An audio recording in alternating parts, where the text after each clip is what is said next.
All right. It's November 17th, and we are, I guess it's actually 1 month out, the eve of the first ever World Fitness Project Finals. And we got Oh, wow. Jack Farlow on the show today. Jack's obviously going to be competing there. But this morning, they announced that Tia was pregnant. So we brought on Jack to talk about that. No, I'm just kidding. Area of expertise for me. Exactly. I don't know if that's something to claim, even joke about. No. The WFP announced their contracts for next year, and there was a lot of conversation about it already this morning. Jack, you dropped some comments in there that I thought were amongst the more helpful. Not to say that there weren't some other helpful ones, but obviously, being an athlete who is competing in this sport and aspiring to compete in this sport, especially at the level that you've achieved, which is more or less you've made it to every big stage that exists. You know, you've been at the CrossFit Games, Rogues, Wadapaloozas. You're also dating someone who has done the same, and you guys have participated in the WF season. It puts you in a really small group of people to talk about this, that a large group of people hopefully can kind of digest what you have to say. Obviously, you're only one person and one athlete. We know you have a lot of friends that also compete alongside you, but Patrick and I were thinking this would be a good thing to talk about, but it would be far better if we had an athlete, and we reached out to you, and we were appreciative of you giving us a little bit of your time in what I know is a busy schedule. Yeah, no problem. Just at school now, so if there's some background noise, I apologize. And that is, I would say, if I was talking about you and you weren't here, that you are a full-time student and a full-time athlete. At the very least, you're those two things. Do you think that that's fair to say? Yeah, that's fair. I'm not sure if I'm much else outside of those two things, but yeah, those take up. Also, full-time boyfriend. Yeah. Yeah, I suppose so. Should have let off with that. Yeah. But anyway, I guess obviously with the introduction of the WFP and some of the concepts that it brings, Will Morad, who's been competing in the sport for over a decade at a similar level that we've already talked about, having made it to the games all the way back in 2014, and also even 2 years ago as an individual, still competing and winning the Masters division last year. And he's kind of had this consistent narrative over the year that there's things about the World Fitness Project that are answers to some of the questions or desires or wishes that I had as an athlete and that peers of mine have had as an athlete. You come from a totally different generation. You know, you're 10 to 12 years younger than him.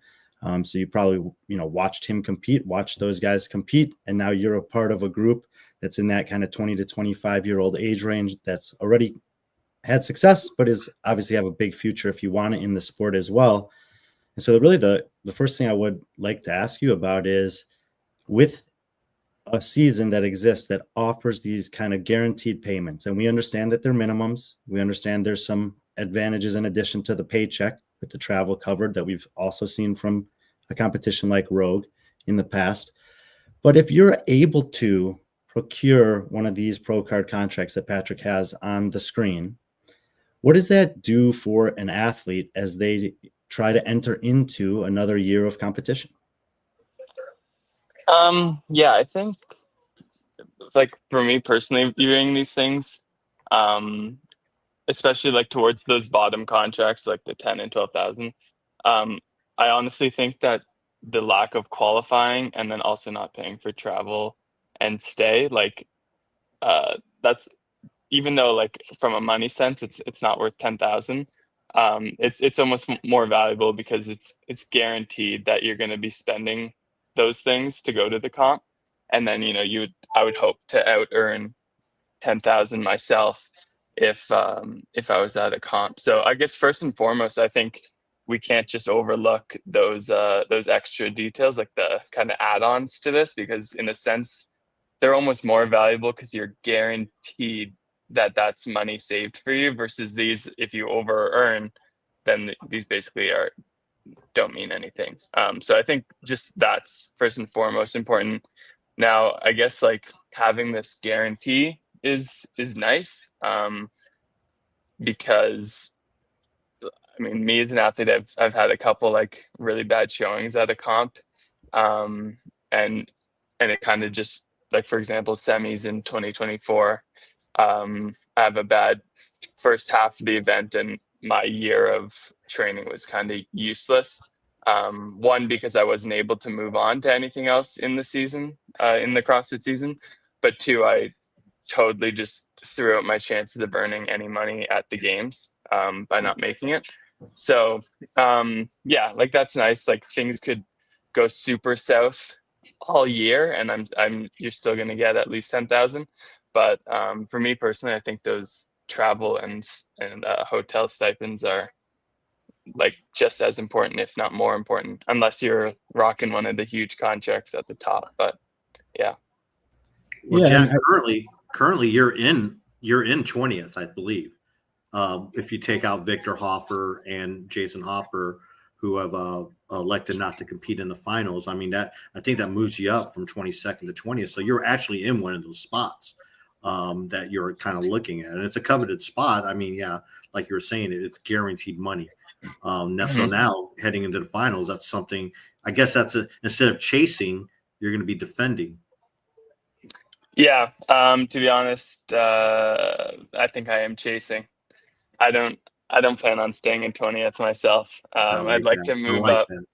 Yeah. I'd like to no, move but up into dude, those 15 or 20. the cool thing about what you said is that in 2024 you had a bad start to the competition, and it kind of just ended your season. You also had a bad start to competition as far as WFP is concerned. If we go back to day one of Indianapolis, but you've stayed with it, and you've had a chance to fight back from that in a way that never really previously existed in a competition landscape. Hmm. Yeah, I think the only kind of way I'm still down from that is if the final payouts at the end of the finals here is going to be based on the cumulative leaderboard. That first kind of, I guess, 34th place finish, coming fourth in Challenger, kind of hurt me in terms of making really good money from a really solid finish to end here. But yeah, like obviously I'm still in a great spot to grab one of these pro cards for next year, which is huge. Like, yeah, that first 34th place finish, which I might add isn't just one bad competition. That's a bad qualifier for me to not make the pro division, and then also a bad like those are two bad, not great showings by any means. And yeah, here, like I said, we're in 20th now, and I think I can move up pretty big here with double points in the finals. Well, Yeah, and you mentioned the qualifiers here with regards to WFP this year, but you also mentioned it in sort of your analysis of what these contracts mean, that if you have one of these, you don't have to do those online qualifiers next year.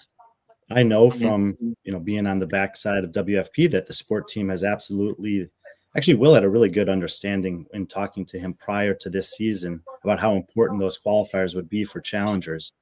But the nature of an online qualifier is something that's like embedded into our DNA as CrossFitters and competitive CrossFitters, dating back to the Open with the introduction of things like Wadapalooza that have had qualifiers for 12 years to get in for a majority of athletes, of course, quarterfinals.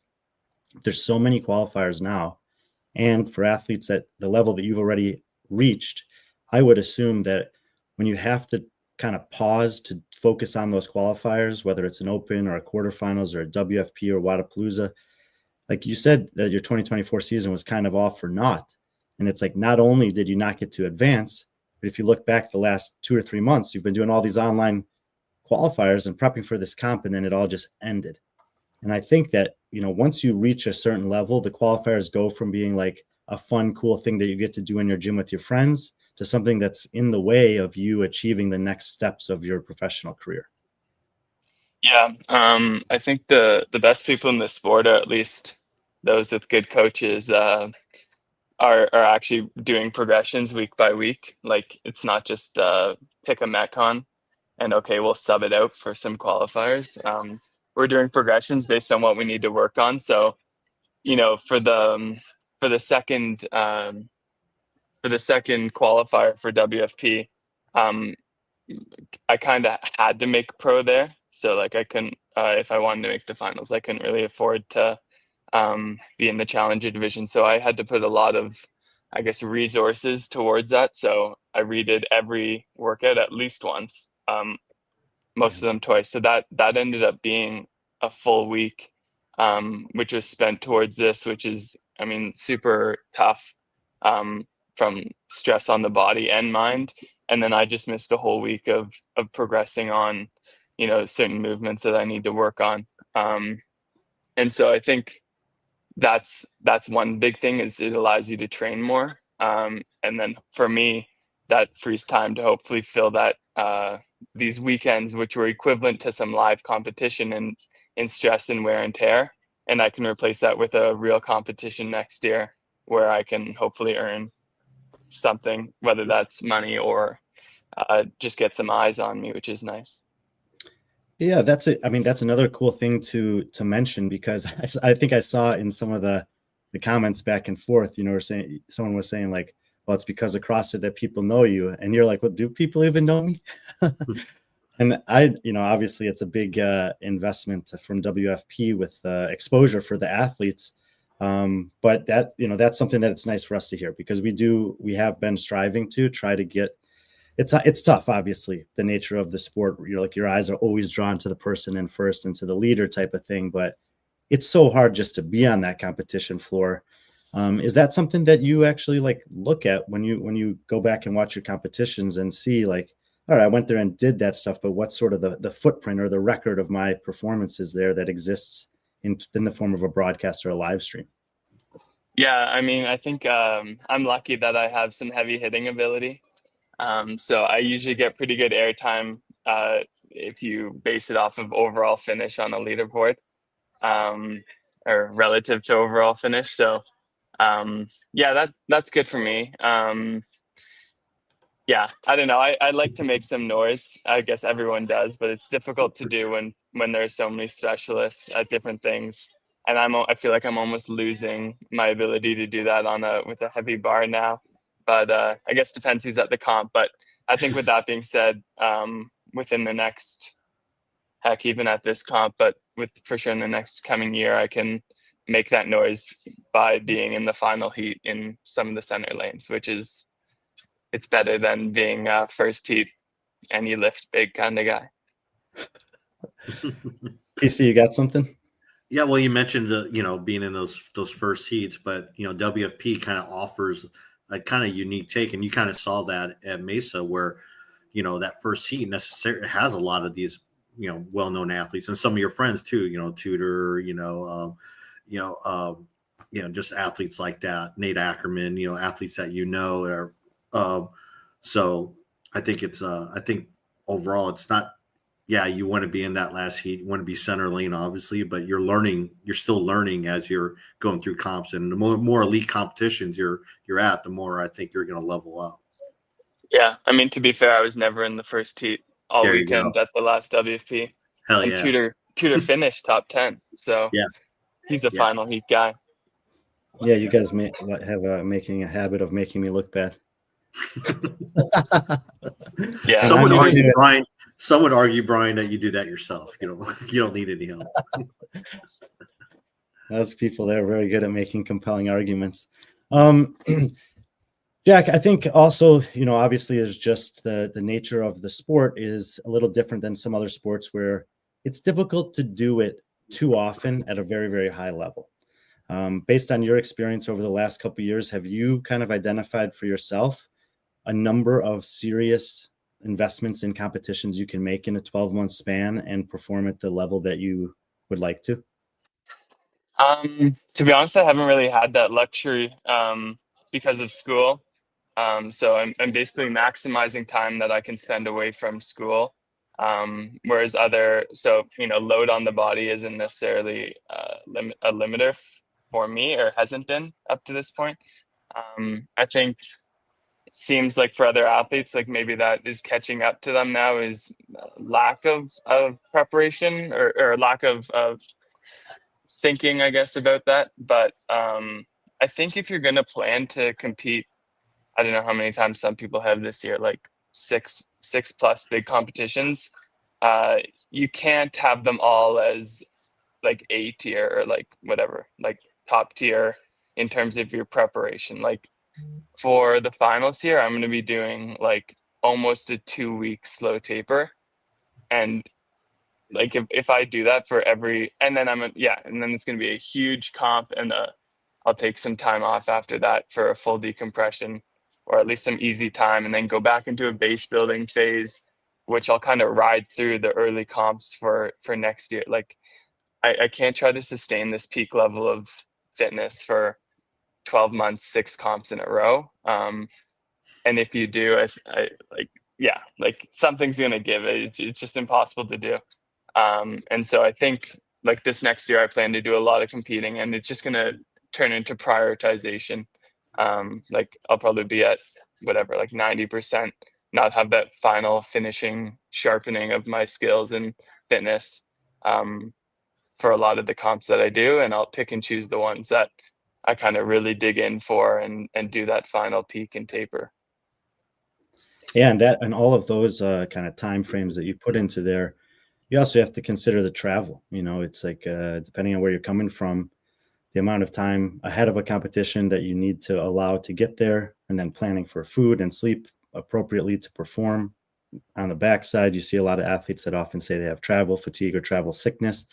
And I think it's nice to hear from actually from an athlete who's doing that those little things all add up, and you guys you have to account for them, and you're looking forward when thinking about that. Like, it sounds to me like you have already thought about what's possible next year. And something I will say, I am a believer that because of WFP's existence, the CrossFit Games season is out as early as it's ever been. They've responded in that way. And is that how helpful is that? I would say, for an athlete who kind of knows what their ambitions are, to see a schedule like that come out a little bit earlier and get a chance to start planning.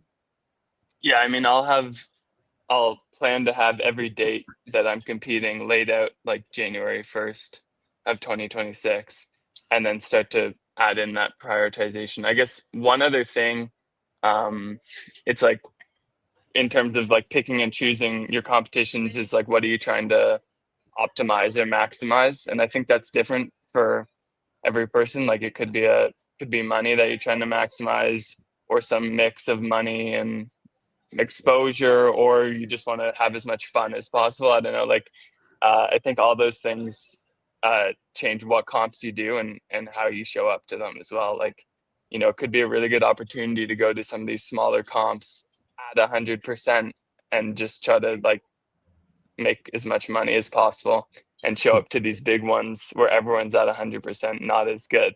Like that's a strategy. So it depends what you're looking to do. But in terms of the dates, like, yeah, we'll have to plan. If you're going to do a lot of things, you'll have to plan training cycles and deloads and tapers and all that kind of stuff. So I guess dates are important for that. Well, I'm glad you brought up the financial side of things, Patrick. I don't know if you want to prep that document I sent you earlier, but I am curious what kind of process you go through when, from the financial side, when looking at a competition. This is something that's a very curious thing to me, because, everybody sees the big ticket items, the nearly 300,000 you can get for winning the games, the 230 or so that you get for winning Rogue, the big prize tags are always advertised. But when you look at kind of the depth of a payout of a competition and how many different athletes it can potentially impact, and then I try to have like a baseline, like how many men in the field this year will have a chance to earn $10,000, $20,000, $30,000 through competition. Is that something that you look at when you're deciding to go somewhere, what your realistic earning potential is? Yeah, definitely. That's kind of why I like Wadapalooza, is not only the individual, but being able to do 2 days of individual plus 2 days of team. And I'm pretty confident to be top 10 and even closer to top 5 or even 3 with a team. So that can be a really strong weekend. Kind of this year, when I was choosing what I was going to do, I would have liked to have done everything like some people did, but I only had time for one thing. And the way I viewed it is like I might be able, if I can even make it, travel to 2 or 3 live in-person semifinals, which I would be paying for. with again, no guarantee. Maybe I make the games, and so best case, I travel to 3 semis. I'm paying for them. Make the games, come say 10th even, and there's 11,000. Or kind of the other option was that I just try to do as much as I can in WFP, and now and hopefully get into that top 20. And now I set myself up kind of for this 2026 year with no qualifiers and like much higher earning opportunity with that. So that's kind of the approach I took this year. But yeah, I mean, it's kind of hard to tell who's going to show up to what comps and what kind of shape they're going to be in. That's another factor. But yeah, that's kind of what I think about. No, that totally tracks with me, and I think, as it stands right now, going into next year, I am confident that there's athletes that will choose to participate in the WFP season and not the CrossFit Games season, and I'm confident that there's athletes that will do the opposite, and I'm confident that there's athletes that will do their best to do both. But what I like is that kind of the paths are all there, and if a few athletes, especially the big names, don't do one or the other, that's great. Then that means that those ranges, when we're looking at a sheet like this, between maybe 5th and 15th place on all these payouts, well, there's going to be some different athletes that have a chance to get some real money out of the competition season. And I'm a fan of that. Yeah, for sure. I right now I'm planning to do as much as I can. Doesn't look like I'm going to do Wadapalooza, but pretty much outside of that, I'm going to go for it. So the other thing to consider is that I don't really do much that's not training. Like, I don't know, I see a lot of people that have no problem doing some like random huge workout challenge that like puts you out for a week. Those are just things I don't do. I'm pretty Unless serious with what I'm unless- doing training wise. So Unless it's HYROX, right? yeah, I mean, depends how hard you go. Yeah. Pairs is also a lot different. And then also that's something that complements my training too. So Yeah, and I think that's important. I wish more athletes would kind of adopt maybe a HYROX as a complementary piece to their their fitness. I mean, and also it's a fun way to do it. And that's how I kind of looked at it ever since HYROX has become a very popular thing. Is like, I don't know why athletes aren't doing more HYROX in terms of doing an actual HYROX. And because once you get to the games, I mean, there's a lot of running at the games. Especially, at least there was, I don't know, there really wasn't that much running in Albany, but in terms of the, Madison, it seemed like there was like always some type of running base workout. And I think the HYROX is a good way of kind of capturing a lot of that too, and keeping you honest by keeping you cardiovascularly fit. yeah, that's fair enough. Yeah, I don't know. I feel like there could be a better way to train for the games than training for HYROX, but I agree. I don't think it's a bad way to do it, especially if you have fun with it. Yeah. But I don't know. Yeah, like you can, for example, like it would have been great to do Chad the other day. Like that would have been great. But like I just can't afford to do that from a training standpoint, which is bad to say because it's a great cause and great ideas behind the workout, but like that's why I didn't do it. Yeah. Well, the other like thing is that you can be supportive of an initiative like Chad without actually doing it, right?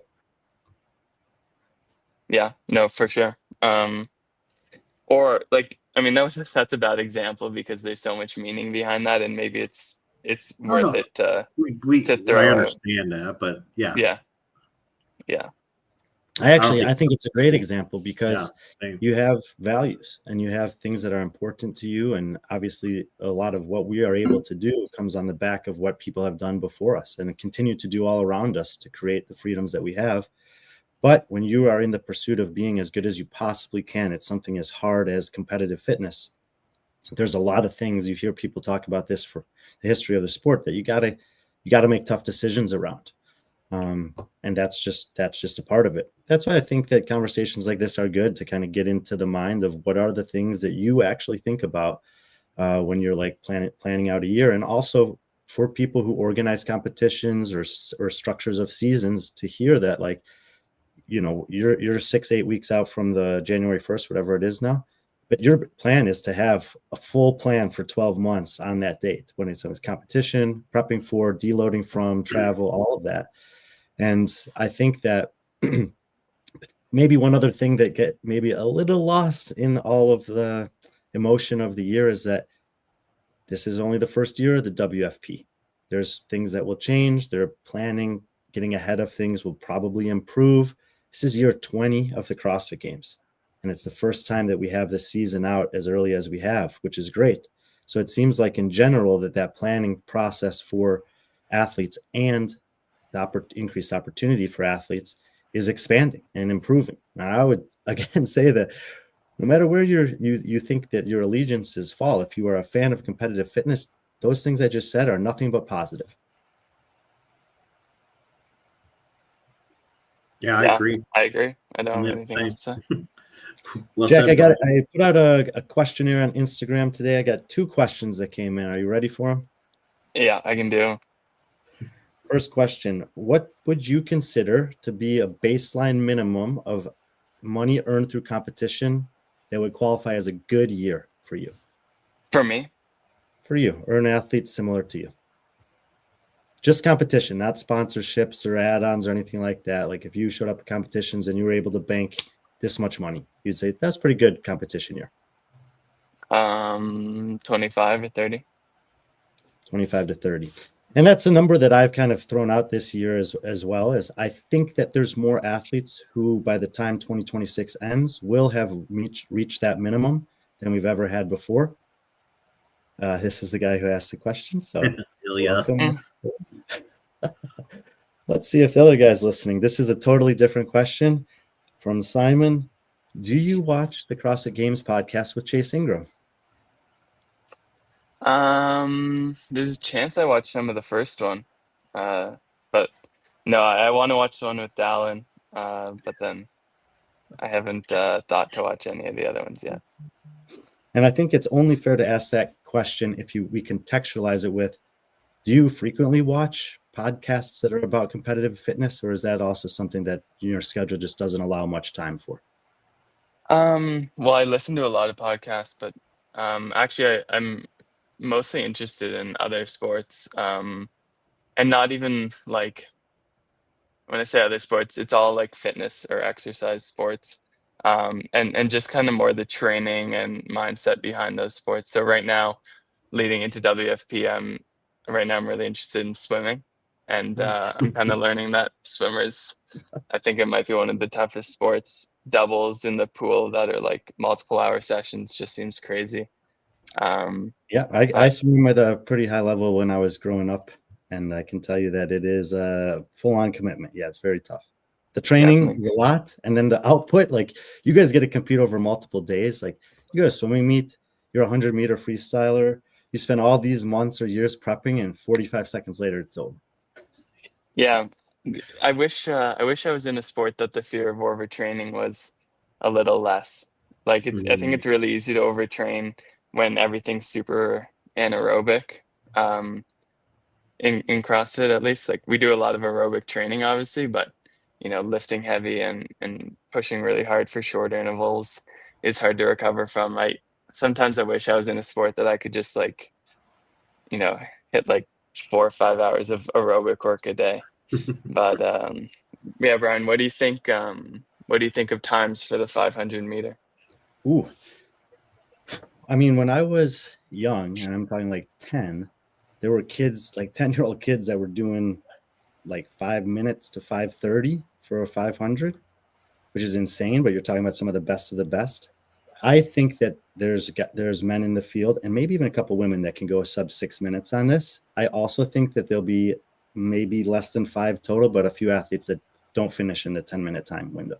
So I think you'll see a big time bell curve distribution. Obviously, the swimmers know who they are. It's interesting because there's no guarantee they'll all be in the same heat together. So the racing against each other, we may not see it, similarly to when you have to lift out of the first heat. and you know there's guys behind you that will be able to watch you and then try to just 1-pound you or whatever. But I'm hopeful that the way that the distributions are, obviously that is dictated by the points coming in, and then the athletes who show up, of which maybe we'll have a few more drop out, I don't know. I'm hopeful that we get a couple good matchups on both the men's and women's side where we can see some of those races. I do think that it'll be something that'll be interesting to me to watch as a swimmer is when it gets into that last 100 and there's some guys that are kind of close to each other, if you can actually see them kind of looking over and deciding, am I going to go for it? We see this in other types of fitness racing all the time, but in the pool, I mean, I don't think we've ever had a straight up swim in the pool without anything else like this. Yeah, I'm very excited for it. A lot of people, and I can understand it, are upset about the 2x100 points. But I haven't missed like a week of swimming for maybe 3 or 4 years now. So I think it seems to be the first thing that a lot of people throw away in like, you know, a busy week or whatever, coming off a comp. Some people will only do it for a couple weeks leading into comp even. So I feel like this is finally my moment to for 3 or 4 years of work to grab as close to as many points as I can. I want to beat almost everyone that isn't a swimmer. That's my goal. I would say if you can get in the 630 range, that you'll probably beat all the non-swimmers. That's my assessment. Okay, I won't be in the 630 range, but I disagree. I could be overestimating the caliber of the field, but that's why I'm excited for it. When Will first showed me that, I was like, oh, this is going to be cool because, you know, we saw at the games that when a mile, like a straight up mile, people can understand that. You know, an Olympic lifting total, people can understand that outside of the context of CrossFit. 500 meter swimming, we have that historically. We can see all the records, kind of what's normal, and we can see how good people who can also clean 400 pounds and can also run a 5:15 mile and can do this type of thing. And I think that if you've been paying attention to what I will say is, you know, the historical legend, Rich Froning, when he started swimming, he hasn't stopped. And he's kept that kind of consistency. And I think that it's facilitated a baseline of fitness across the board that's hard to replicate anywhere else, because you can get that aerobic training without putting a lot of taxing on your joints and muscles. So definitely. Jack, you talk a lot about training.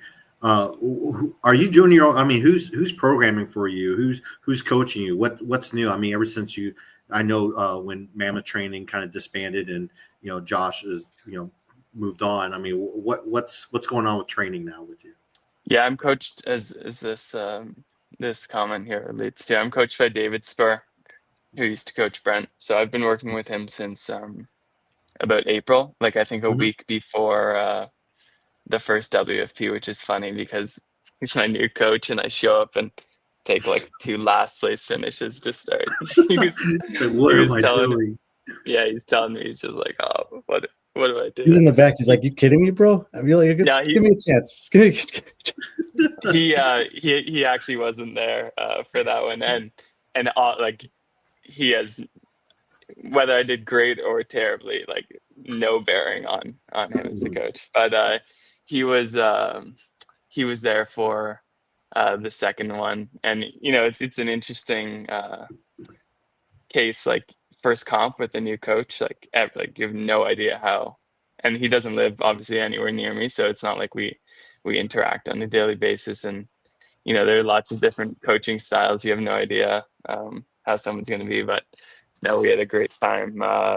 He stayed in the same spot with me, Tudor, and Ty, and he was just telling us Brent stories like all weekend long, which is so good. But in terms of swimming, I actually have had here's another funny story. I've been working with this coach. We call him Nemo, but his real name's Nemanja Kolic, and he's like he was a legit swimmer himself, and then he also I found him way back in the day because he coached he did some swimming with Pat, and they're kind of local to me. Pat was kind of local to me, and obviously I mean, Pat's not the best swimmer, but I started working with him. And so, yeah, he's been doing my swimming programming for quite a few years now. And he also works with some of the brute people as well. So he's one of the best coaches I've ever had for sure. He's epic. Yeah. Oh yeah, and if people follow along, they'll see that that guy's name pop up, or and Coach Nemo. The athletes will mention him every once in a while. He's definitely passionate about it. Yeah, he's off Instagram now, but when he was, yeah, you would see him. Real Coach Nemo. There's a huge part of me that's jealous of him for that. Yeah. I like being on Instagram because it's cool to see what everyone's up to, but man, there's some challenges with it as well. Jack, Yeah. man, I know you got a tight schedule here. Any last thoughts before we let you go and get on with your school day? Yeah, I guess just to recap, like just kind of piggybacking off the whatever comments I got back on my comment at on that Hiller post.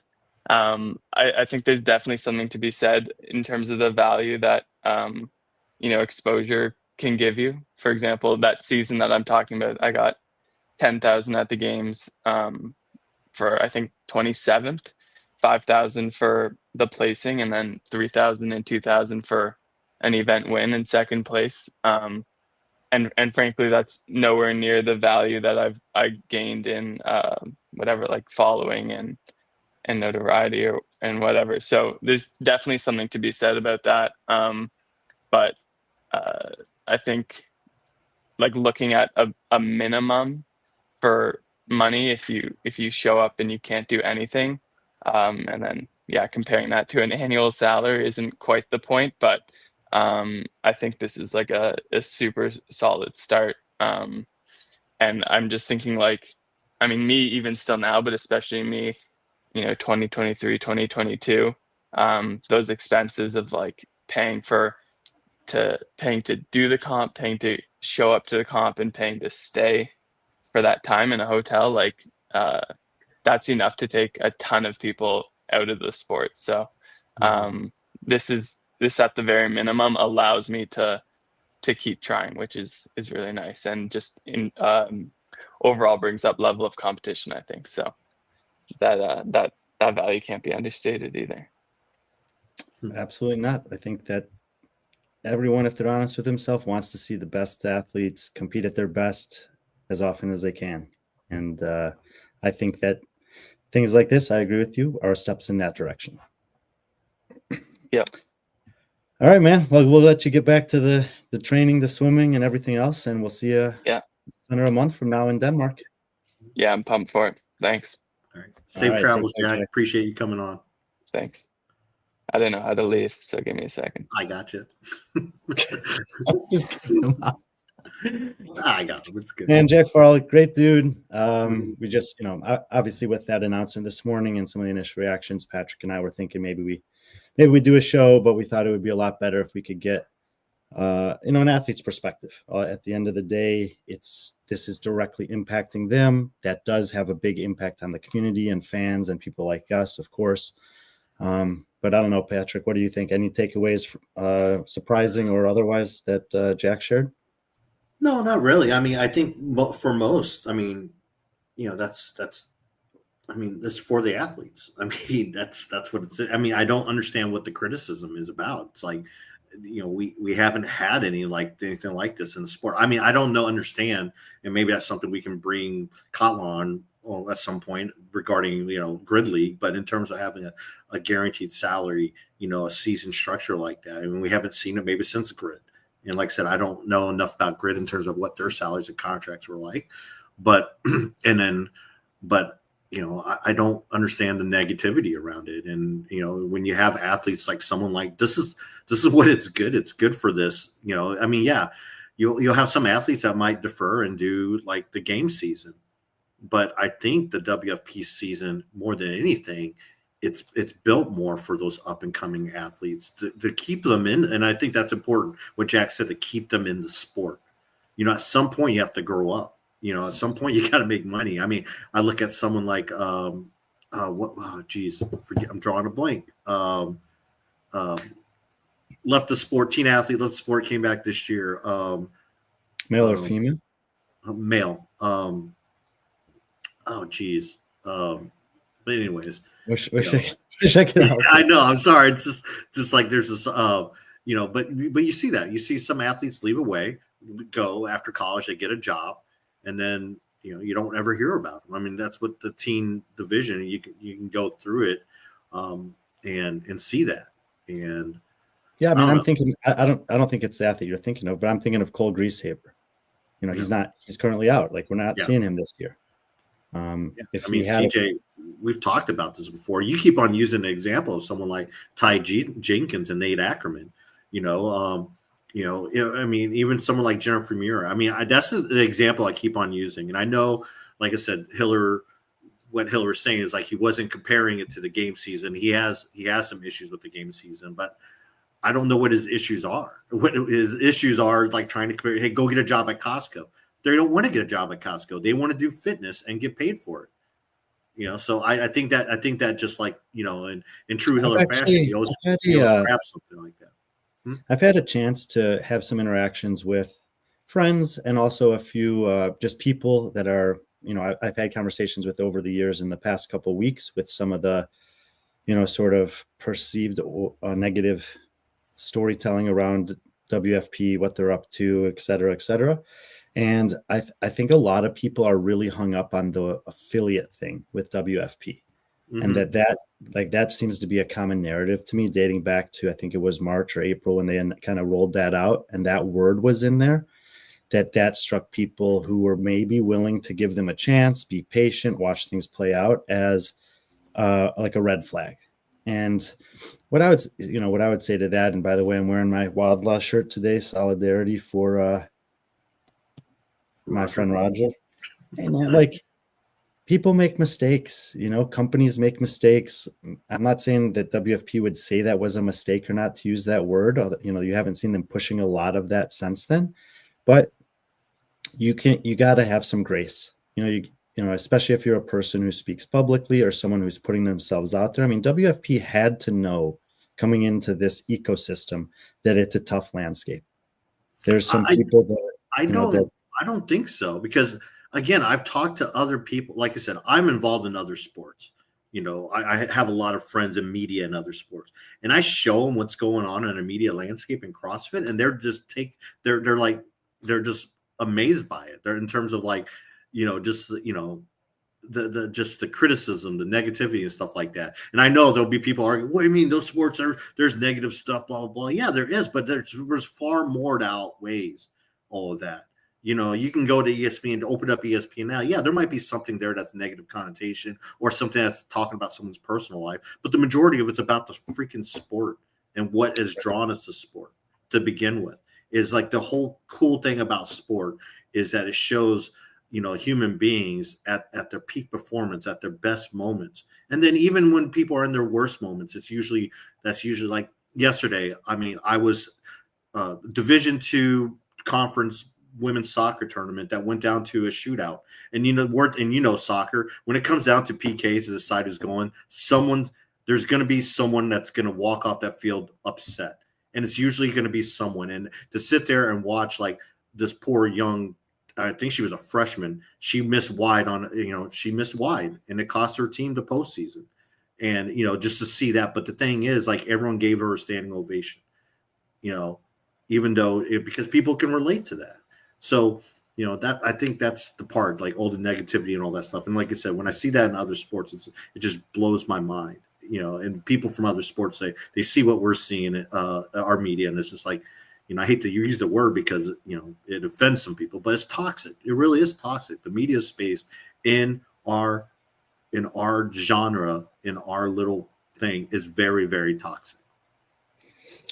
Yeah. And so, I think it was before the existence of WFP, and, they knew that coming in here, but you have to acknowledge that. And I think it's important to understand that for them to do that, knowing that exists means that they really have to believe in what they're doing.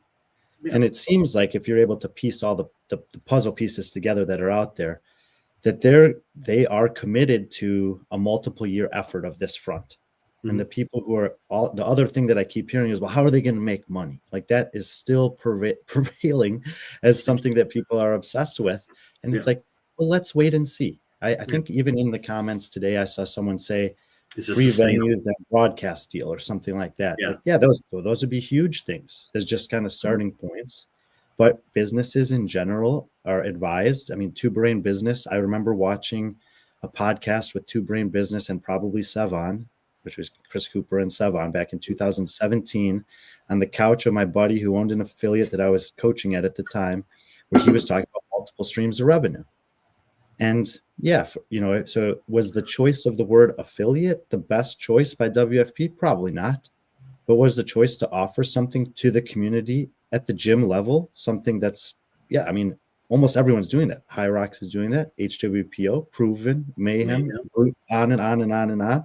Like, that's not unusual. You even see CEO flags and barbell spin flags and Hiller Fit flags. And like, it's okay to support all these different things and still have an affiliate. And then actually, if you're providing more things at your affiliate, new things, exciting things, different things, there's like the rec league hasn't taken off yet, but the seeds are being planted. Yeah, that could end up being a really cool thing, and it could feed into, if you think about the hierarchy of a sport, the rec league, like the Open, could be this thing that kind of brings people together once in a while throughout the year. It doesn't have, not everyone has to do it. I mean, even at the peak, a few 100,000 people were doing the Open while millions of people were paying it, to go to an affiliate. That's totally fine. It's another option. And I think that, it just seems like the things that people are getting really, really held up on, if you kind of can take a step back and say like, oh, maybe there is some potential here, and let's give them a chance to kind of course correct. Let's see what year 2 looks like. Even within the process of this year, we've seen that they're open to feedback about many things and enacting change.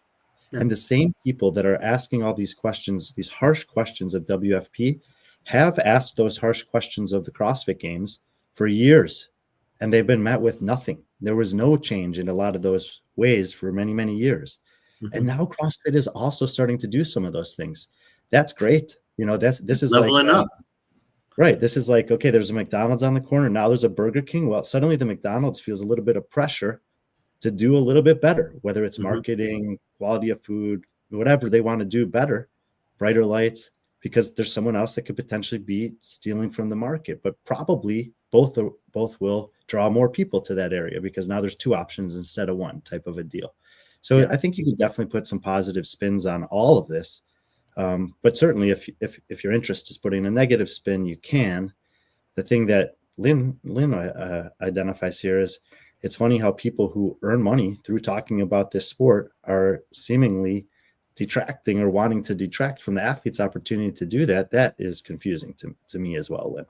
I agree. It's just like, it's funny because I look at some of these athletes and I don't know, like I use the example of Jennifer Muir and Nick Matthew. They finished 20th at the games. They made $2,850 from finishing 20th at the games. That's it. I mean, they didn't win any. I don't think Jennifer won anything from the online semifinal. I think that's how she got in. She might have gotten another $1,000 out of that. I don't know. I have to double check. They didn't get anything from the Open. But that was it. But someone like Jennifer Muir, who came in all the way from Scotland, if she won almost close to $3,000 from the game season, it's gone. I mean, her plane ticket alone was probably about $1,500. I mean, and then not accounting the a hotel. Like the good hotels in Albany were not cheap. That we're talking. She probably got there that Monday. But well, so and here's another interesting little wrinkle when you're talking about those expenses. I think that a lot of athletes have worked out some deals with sponsors or partners or brands that will kind of cover travel or cover like trying to get them to the comp. If that's covered by the competition, maybe the athletes and agents can go back and say like, hey, we had allowed $5,000 for a travel stipend for this year through my contract with you, but I don't need that. I don't need to spend it this year because I'm competing in WFP, Rogue, places that pay for that stuff. Can we reallocate it? You know? Yeah. And so that reallocation there's a lot of different ways you could get creative if you're able to free up $5,000 in a contract. And I'm somewhat speculating because I'm not 100% sure how often that happens, but I think it definitely happens at least sometimes. I don't know. But it's just crazy because like someone, you finish 20 WFP season, you're guaranteed $10,000, which Jennifer Muir and Nick Matthew are in that. They're in that range. They're in that range and possibly make a little bit more. But, we're talking $10,000, but did I say 20? I meant $10,000 for to finish 20 WFP season. And that's, again, not counting your hotels and your accommodation, which to me, I mean, if you have 4 events or however many events WFP's having next year, you're talking that's close to $8,000 value for some athletes. So, There's some good conversation going on in the chat. Highlight a few comments here. For those who want to make it to the games as a goal, that's great, but that may not be the goal for everyone. And that's totally cool too, Yeah. So I think that that's what we're going to start to see. And it was some of what we wanted to ask Jack about is how does he structure his plans? What does he prioritize? And obviously it's one athlete. But there's many different ways to think about that. WFP will be wherever athletes are interested in, similarly to what T-Bird said about the games. If it doesn't end up being the exact same athletes at the games, I'm cool with it. There can still be 2 great competitions. Yeah. I mean, look, it was weird to not see Dallin Pepper at Rogue. It'll be weird for me to not see Jason Hopper at the WFP finals, but Rogue was still great with the field that was there. WFP finals will still be great with the field that's there. And I think it's just a sport where you're not going to get every single big name athlete at every single competition opportunity this year. And that's okay. Yeah. Lynn, I like the format since I've gotten to see a lot more European athletes since Brian and Patrick put the B.Friendly World Tour on pause. I don't know. It doesn't seem like it's been on pause. I mean, we got we have some trips ahead of us. I mean, but yeah. Yeah, and it's I did have to back off some travel this fall. I don't think that's sustainable, even if that not even monetarily, but also physically. I don't think it's sustainable. It's just too hard. I mean, it might be a little bit different story if you were like, I don't know. I have to look at it, but it seemed like most of your competitions were over in Europe, and I think maybe if you lived in Europe, it does feel pause. Yeah, sorry. Hey, it's gonna strike back up here at the beginning of December. You're gonna let's see. I do want to pull up this comment that Chandler put up. Sure. Shoot, let me see if I can pull it up again. I won't pause. No. Anyways, but he says if you want athletes for something you love to do, what they do better and in front of more people, keep tuning in. It's like and he says if you don't want fitness athletes to have as much support as we can while we try to rewrite what's possible, then don't, I guess. So he's kind of just like addressing both sides of it, defending, hey, what these contracts mean to these athletes, Yeah. And last comment from pretty early on was CJ here. And we showed this graphic obviously a little while ago, but she's saying the Pro Card for 20th is worth the same as 4th at Indian Wadapalooza for the individuals plus expenses covered. So like in a vacuum, yes, that's true.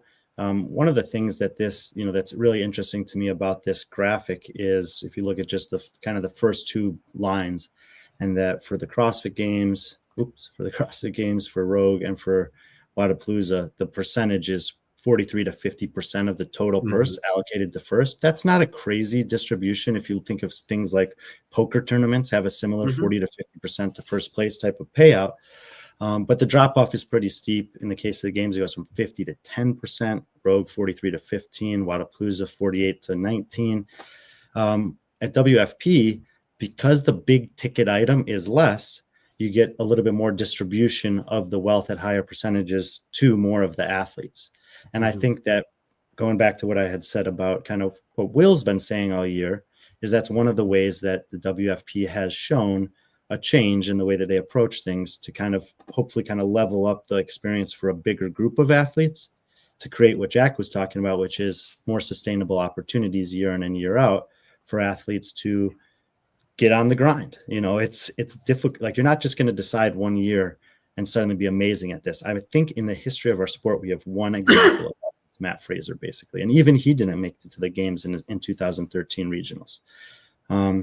It takes time. This gives an opportunity for, whether you want to call them like B tier, C tier, like level 2, level 3, whatever, those athletes that aren't established yet as a top 10 or a guy who can earn a check like this, it does give them potentially these competitive outlets. And especially if you're willing to think about the WFP right now as the baseline, as a foundation, as the first bricks that they can build on top of. Because, the reality is, if you do somehow end up getting a big deal, if you do end up getting a TV sponsorship, if you do get partners around the world of the global nature, there's a lot that can still build. That's how it levels up. You see it in every sport. I mean, that's why you have unions in these major sports where they talk about these collective bargaining agreements, because collectively, when these deals, I mean, you look at, I'll go back to like wrestling, for example. I mean, it's a $5 billion deal they signed there. So, athletes like that, I know, wrestlers, they went from contracts, $500,000 to almost $2 million for their contracts for wrestlers, and then you're seeing that in other sports. There's a reason why the NBA, the Major League Baseball, that you're seeing these contracts go, because television deals, sponsorships, all that stuff plays in there. And because you have a union, they're bargaining with that entity to get their cut of it. And that cut of it usually goes towards athlete salaries as well. So, it's year one. And it's like, I think that is a big deal. I mean, NIL's played a look what NIL and TV contracts have done to the space of college football. For the longest time, we're like, oh, we can't have a playoff systems because, these student athletes, they need to be in school. And now you have, college football playoffs are one of the biggest money-making things outside of the Super Bowl in the U.S. I mean, the college football is going to generate more money and more revenue across the globe, across the U.S. than probably anything outside of the Super Bowl. Yeah. Ilya, planning to go to Copenhagen for WFP finals. Dude, if you can, please say hi. It would be great to see you there. For those who are in the U, it's a great opportunity to see top athletes competing live without spending $1,000 to travel to the U.S. Obviously, we saw Rogue make the jump over there, and we know that there's been a lot of fans, volunteers, etc., that have been able to get that live competition experience that they couldn't get otherwise. And I think that this is something that is also part of what WFP's plans are, is to bring some of the best in the world to some markets that otherwise would be a very difficult place to travel and see them live. And it's great that the live streams exist, and the quality of them is pretty good across the board, from games, Rogue, Wadapalooza, WFP, at the very least, those ones. But the live experience is different, and as much as I have taken a step back from traveling, I miss it. I watch Down Under online. I watch some of these other ones on Instagram, whatever, as they pop up, and it's cool. I'm appreciative of it, but the live experience is different when it comes to sports. CJ's comment got me laughing.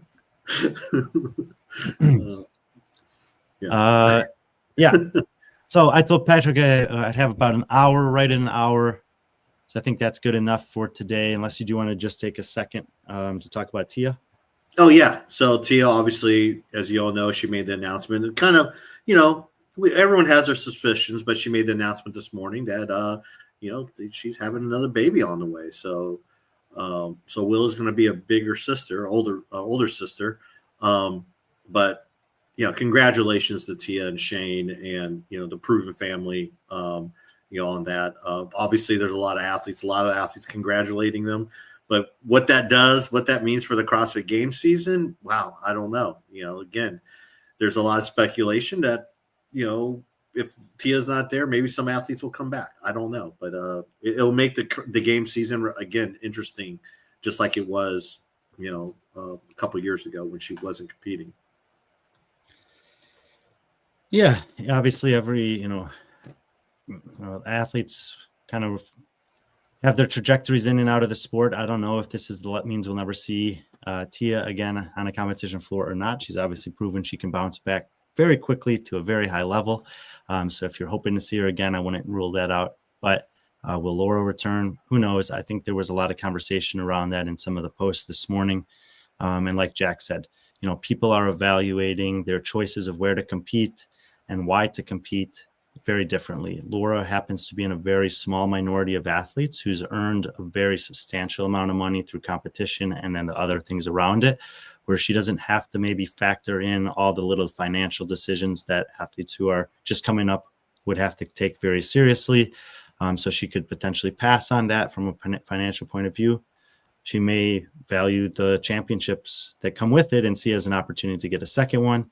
She may also be weighing it against some of the moral complications that she might be facing, which I haven't talked to her about. But it just seems to be that those exist for sure. So a lot of variables. I think the most important thing is Tia is, for 10 years has been a beacon in the sport from a competition perspective, incredibly inspiring and impressive as an athlete. And, Shane probably right up on top in terms of the most well-accomplished coaches. It's parlayed it into business now with, a lot of successful athletes that Proven's churning out. Those are good people that have, a kid on the way. So that's amazing for them. It'll change the landscape for sure for 2026 on the women's side. And for me, it's just kind of exciting to see how, because a lot of questions still remain. Yeah. Some other stuff, but I think we could talk about it on Wednesday. We'll have a show on Wednesday, so you bonus this week. But we'll have Harry Lightfoot. I want to start a chant, a Harry Lightfoot chant. Harry Lightfoot. Yeah. But we're gonna have Harry on Wednesday. Right now? Huh? You're writing the lyrics already? I know. But we're gonna have Harry on Wednesday at 1:30 Central. So we're looking forward to that, having Harry on. He's obviously been on a couple times with us, and it's just great catching up with him at Rogue. And just want to bring him on, have some chat, and talk about some things. So so tune in. And then the girls, in the box office, they have a guest on Thursday. I think it's going to be a very good conversation. If you're really interested in the take of the sport, a business of sport, especially from someone on the outside looking in and marketing, you'll really enjoy their guests that they're having on Thursday night. And I think I'm really interested to hear about it too. So kind of a busy week for us. And then I leave Thursday night actually to go to San Diego for WFP Project One and Navy SEAL Foundation. We're doing an event on Sunday or Saturday morning on Coronado Beach. So, and then we're back at it. So, yep. I'll just be chipping away, working, getting ready for 2 big comps in December. I have 3 World Championships and WFP Finals. Yeah, CJ, the Ariel Sanders Powers Up was great. Highly recommend. I definitely agree. Brian was messaging me during. He's like, "This is awesome." So if you haven't watched that, go ahead, take a look at that. Again, thanks everyone for tuning in. I know it's kind of last minute, but it was great. Great to have Jack on. It was great catching up with Jack. And sorry, 0-3 in fantasy football this week. I started a wide receiver that was out. So great GM that I am. So, but so appreciate you guys tuning in. Make sure if you haven't, I'm pretty sure most of you have, like, subscribe. Get those updates, hit that bell, and we'll see you guys on Wednesday. And until then, be friendly, our friends.